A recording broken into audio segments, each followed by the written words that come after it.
ఒక భక్తుడు ఇలా అంటాడు, when it is hard to pray, pray hard.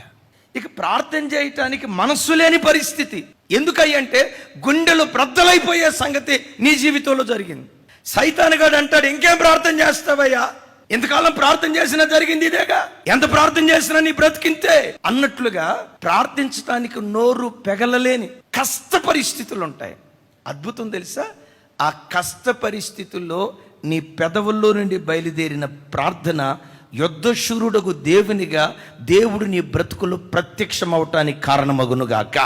When it is hard to pray, pray hard. నోరు పెగలలేని పరిస్థితుల్లో, ప్రార్థించడానికి హృదయం సహకరించలేని పరిస్థితుల్లో, నిరాశ నిస్పృహతలు ఏలుబడి చేస్తున్నప్పుడే, అప్పుడే నీ హృదయపు లోతులో నుంచి ఓ సన్నని చిన్నని మూలుగు నీ హృదయంలో నుంచి బయలుదేరుతుందే, ఆ మూలుగే గగనమును చీల్చుకొని దేవుడు దిగి రావటానికి కారణమవుతుంది.